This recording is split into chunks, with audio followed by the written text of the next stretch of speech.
Let's talk about church history in terms of the location of the institution of the church.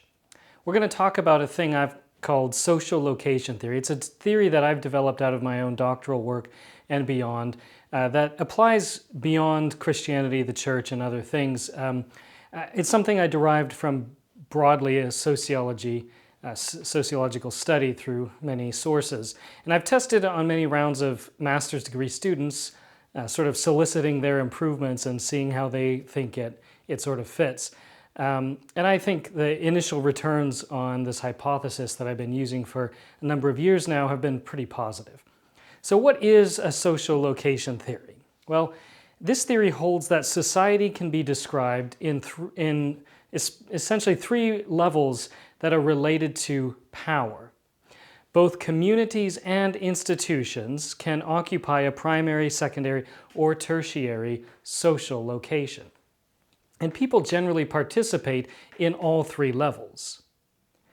If we ask a question about how people do stuff or get their way in the world, how their values get imposed on others, we're talking about power relations. And because we're talking about power, we can put those power relations into a hierarchy and talk about locations on that hierarchy. That's essentially what we're doing. I think depending on where people fall and engage with one another in these power relations, there are sort of determinants that come out of it. That's what we're going to discuss briefly. So the primary location, the first place, is where power resides. This is the place of power. It's the seat of power. It's where the giving and taking of life is managed with authority. It's the place where the rules of property distribution are set and enforced. In the primary location, in a sense, there's no such thing as murder. For example, only assassinations, terrorism, war, things like that, right? Those are what they've recast the concept of killing another human being in terms of how they relate to power. Only the primary location can transform killing acts into heroism or villainize them into acts against humanity kind of thing by demonstrating how an individual is serving or going against the highest authority. Now that highest authority at the top could be God, but as we'll see, God is usually an excuse that the primary institution, usually the state, uses to justify its acts. So generally, the primary location involves an institution we would call a state or a government. And it's a primary identity or community when people define themselves by this thing. So, for example, being American, right? It's the highest claim on a person's life. It's who taxes you, who can imprison you, who can, has the authority to sort of restrict your freedoms or grant you freedoms. And as with all pyramids, there can be only one on top. And being part of a primary community is compulsory. There is no choice unless one wants to risk one's life and all access to the sort of means of life and subsistence. That's the primary community. We're easily thought of as the state. The secondary location separates out into multiple options. This is about how to access power. If power is at the top, the secondary location, the middle, is how you get to access the power at the top. It's also about how power gets justified. The secondary location involves forming coalitions, forming ideologies, beliefs, moralities, political parties, race, gender, sexuality, even business, right? These are middling groups, and their claims are not total.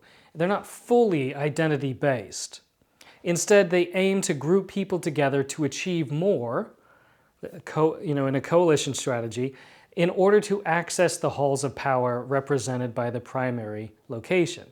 So these groups, they don't have the authority to compel the giving or taking of life, nor can they confiscate property, nor can they tax one another. In a political party, you can't just, kill your people you don't like. You have to play the rules of the game in that location. You get the idea. You can't tax somebody who is your enemy. You have to deal and play with the rules of the game at that secondary level. So we can talk about the secondary location as the marketplace, not just a financial marketplace, but the marketplace of ideas, the marketplace of identities. The secondary location is the realm of orthodoxies, of policing ideas. It's where correctness resides. Here one has to toe the line to be part of the coalition and adapt oneself to the group to gain influence. That's why identity works, because it requires people to sort of align, become orthodox according to the rules of that secondary group in order to access the power that it has, the sort of stream of power to the top that that group has. Secondary communities don't tolerate much diversity where it matters to that group, if that makes sense. The tertiary location is the realm of added value. It's where people go when the needs of life and making an influence in the world have already been satisfied. The tertiary is the recreational. And here the competition is not for power or even wealth, but for free time and surplus resources or disposable income. Here things compete for attracting our attention. They attract this notion that our lives will be better with this or that activity or service or grouping. In the tertiary location, there are fashions and in-groups to be sure, but they are often quite arbitrary, like which sports team one supports. To put another way, the difference between a secondary and a tertiary location is one that is professional, right? The secondary is where you work. It's how you fit into the world of the marketplace. That's your profession. The tertiary is the recreational or the amateur.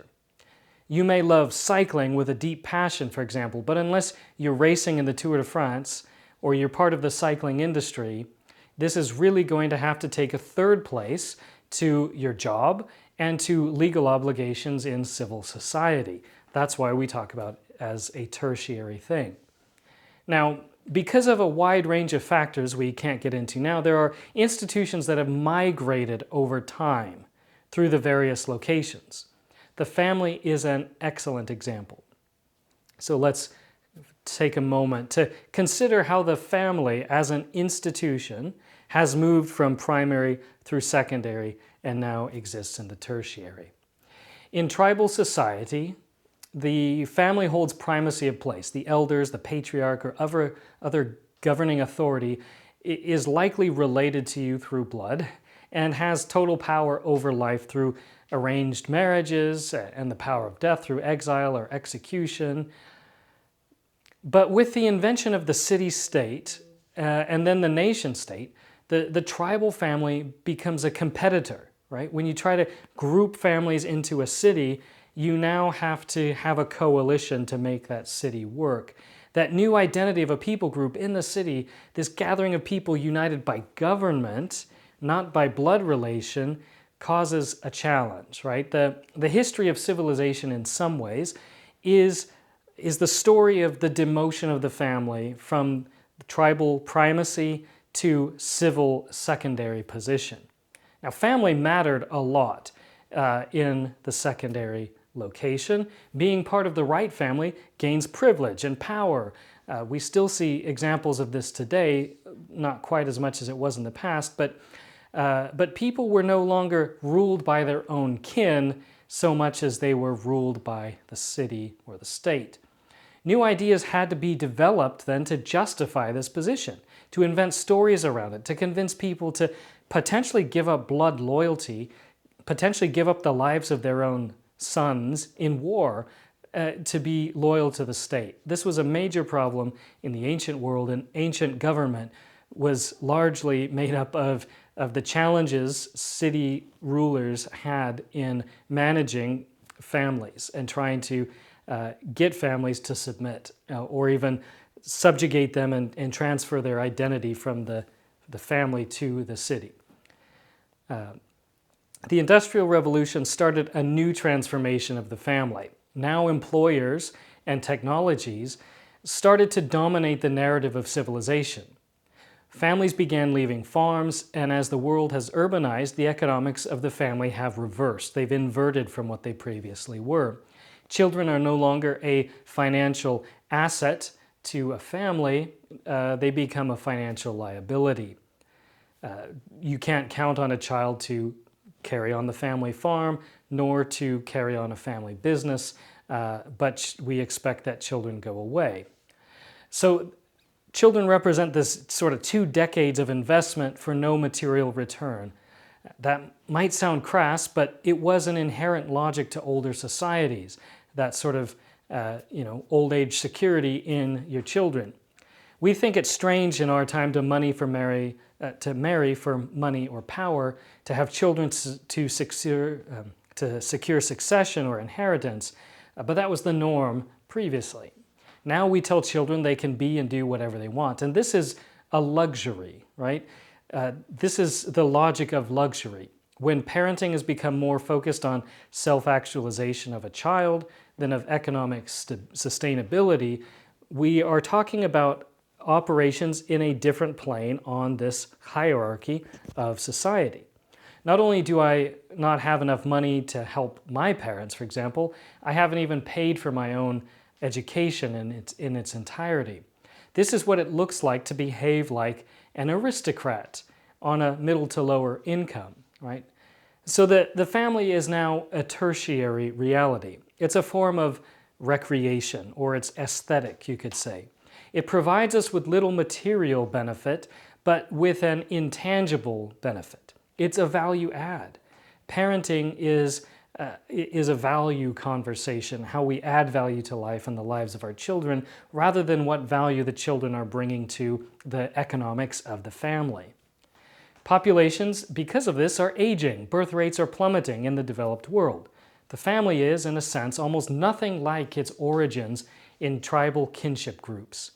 Even if the act of procreation and rearing children are the main things that create a family, the place of those acts, the meaning of those acts, the meaning of the family as an institution has transformed dramatically over the past number of centuries.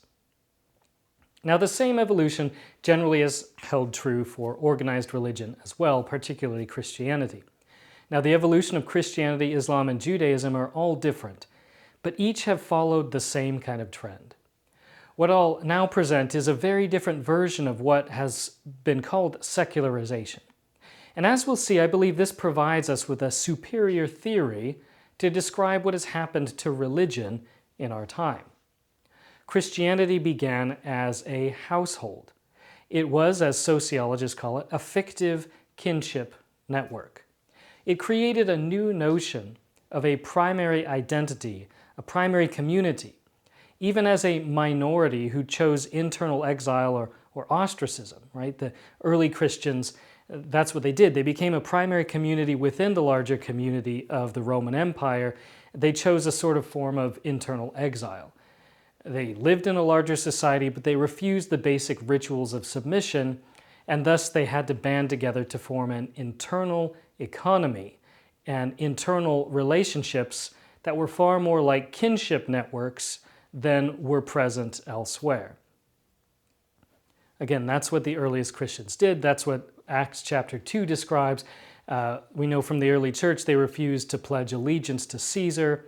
This was the main basis for their persecution. The actual teachings of Christianity didn't matter that much to those Romans. It was their steadfast refusal to submit to authority that was the main problem, along with their opting out of normal civil society. The same has been true for the Jews throughout European history as well. But Christianity as a primary community did not last all that long. And it had to integrate into Greco-Roman society, and it had done so by the time Constantine had his conversion and started supporting Christianity. But Constantine's beneficence to Christianity is what demoted it to the secondary location. For as I said, there can only be one at the top. As Jesus himself said, no one can serve 2 masters. So service to God through Caesar only became possible by a transformation of Christianity into a coalition.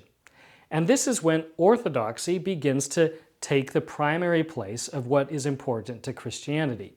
While right belief is, of course, important From the beginning, it only becomes codified and legally binding with a council convened by the emperor himself. We call that the Council of Nicaea, from which we get the Nicene Creed. Why? Well, orthodoxy is about alignment, right? It's about the creation of a predictable and solid coalition, a political bloc that can be negotiated with through a figurehead, like a pope. So to greatly oversimplify the Middle Ages, we could say that Christianity remained in this secondary social location. It is only with the rise of religious tolerance and the political belief that power comes from the people and not from God through human institutions that Christianity started to lose its pride of place as the means of access to power. Remember, a secondary location is about how you access power and justify power. That's the role the church played throughout the history of Christendom.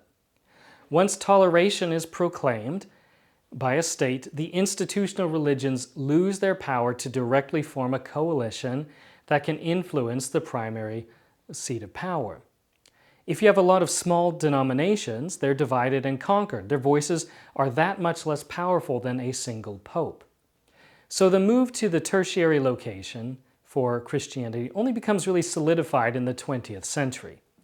It's not because of science or evolution or liberal theology that Christianity lost its place.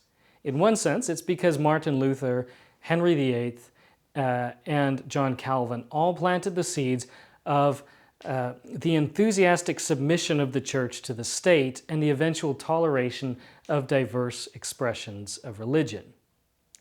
Religion that is diverse in expression it no longer has much material use in galvanizing people, in bringing them together. In the United States in the 20th century, the Cold War saw President Eisenhower, for example, try to utilize a sort of generic theism, God to oppose godless communism. That's when we get "In God We Trust" on our coins, etc. So he tried to help create this coalition of an identity of being American that involved a sort of general religiosity. The support of religions outside of America didn't really materialize, though, for the capitalist empire of America. In other words, the cat's been out of the bag with religion. The religious play isn't what solidified a coalition around something like NATO, right? It's much more the economics and the sort of religious identity of NATO alliance has not been a primary conversation point over the last 70 years. The church then has been demoted, right? And the proof of its demotion is in the form of the rise of subjective religion or spirituality.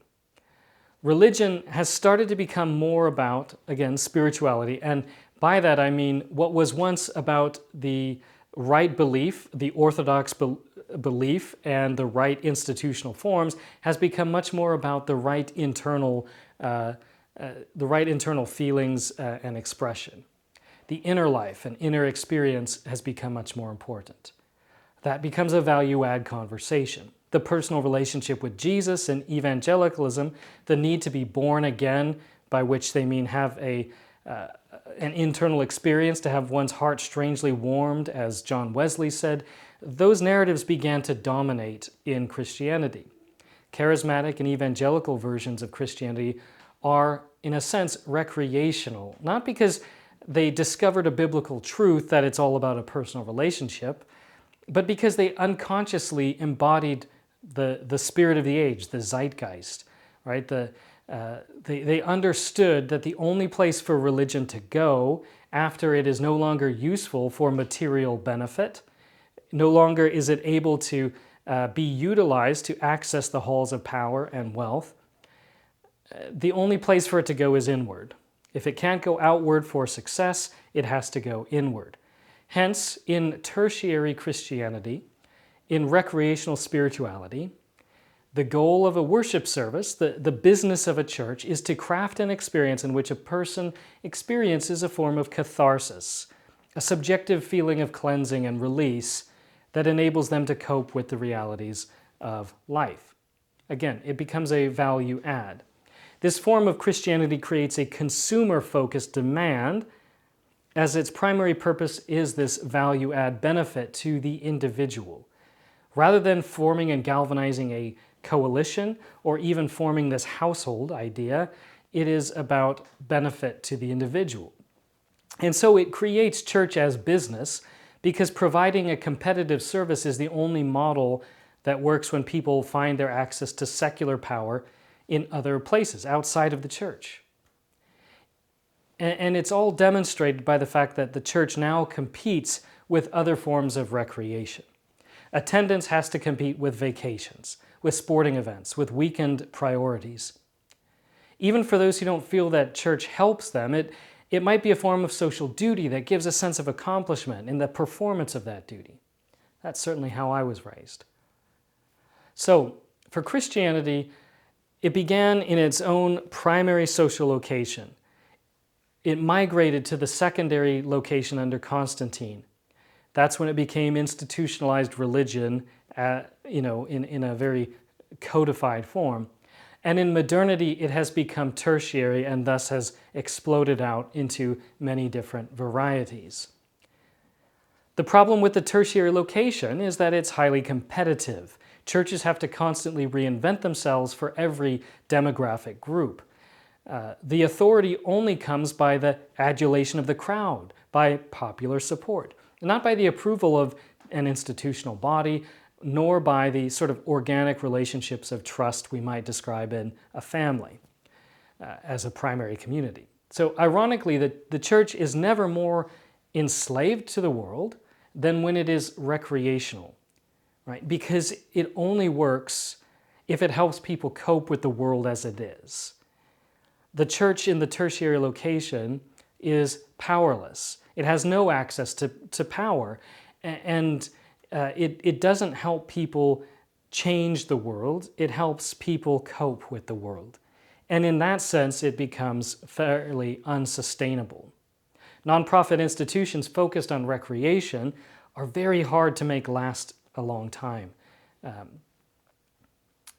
Getting volunteers to give up their time for a tertiary thing is a big ask, because what we're asking people to do is give extra to help sustain something that's a value add, right? So we're asking them to sort of say, like, you're so invested that you're going to take what has benefited you and you're going to help sustain it to benefit others, and that's well and good, but only a few people are going to have the luxury of time and space to take that further in volunteerism or going deeper.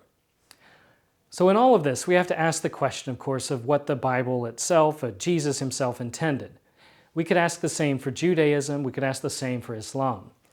All of them, in some ways, have been subverted by modernity. They haven't died, they haven't disappeared, as scholars were predicting in the 1960s to 1980s. They thought technology and science was going to destroy religion. Instead, what's happened is that religion and faiths have moved the social location. They've experienced this demotion from secondary power to tertiary. To use a computer metaphor, the underlying code has radically shifted, even if the user thinks they're still interacting with the same content. So for Christianity, the challenge of the future seems to be either attempt to regain the secondary location through political allegiance, as with things like Christian nationalism or the old moral majority kind of things, or on the other hand, join a larger coalition with progressivism. So you kind of have the culture war dynamics in that. That's why we see the culture war in the form of denominational divides. Or we stick to doing the church in terms of the theatrics of Sunday. I use the word theater purposefully. So either try to become secondary through coalitions with groups that are powerful, typically you end up culture warring the church, or stick to what you do best and focus on the theater. Focus on the business of doing Sunday and being value add, being consumer focused. These options account for the vast majority of Christians in North America. But the real problem is that Christianity was not designed or imagined to occupy a secondary or tertiary social location. Jesus preached the kingdom of God, and he never talked about it as a spiritual or immaterial concept versus the material. He specifically proclaimed allegiance to God as king would lead to material sustenance. As he says, seek first the kingdom of God, and all of these things, food, drink, clothing, will be given to you as well. So Christianity only works if it occupies, it only works in the way Jesus understands it, only if it's a primary social location as a community. I use that word intentionally. It's not a primary as an institution, right? It's not this form of like Islam or Zionism where the religion becomes the government. It's not about governance, right? It's about the primary community. It's about family networks. It's only by the Christians' refusal to form the structures of power that claim authority over life and death and taxation that the church can become the family of God in Jesus' image. It is a primary location without the power of compulsion. See, I believe the future of anything resembling Jesus Christ only exists if communities learn to reform kinship networks with other Christians, develop means of creating mature ambassadors who are loyal to the family but are well versed in the world, all while refusing to develop institutions that compel obedience. Primary, secondary, tertiary, this idea of social location theory, I think describes the religious history of Christianity very well. I think it describes our contemporary situation, and it leads us to some hard realities about the business of doing church in our space and time. From a theological point of view, many have pointed out what we're experiencing now looks almost nothing like the New Testament, nor did the Middle Ages for that matter. Countless scholars who talk about the history and idea of the church would say that the apostles or Jesus, if they visited any of the churches that we have today, would just be flabbergasted and have no idea what they're looking at because it bears almost no resemblance to what the New Testament is talking about. If the desire is to embody the thing that Jesus started, then it's time to go back to the drawing board, and we have that freedom in this space and time to say we get to choose. Do we choose the culture war of trying to regain the social power we've lost through coalition strategies, climbing up that pyramid of power to regain a secondary status? That is problematic because the church has to submit to the orthodoxies of the larger coalition. That's why you have progressive and right-wing churches dividing as they do. Or do we just admit that we're a value add and we're a benefit and we just focus on demographics, we focus on meeting the needs of this generation or that group? There's challenges with that. How do we actually do any of the things Jesus talked about besides helping people cope with the harsh realities of life? I think we have the freedom in our time to ask that hard question of how do we become a primary community in this space and time?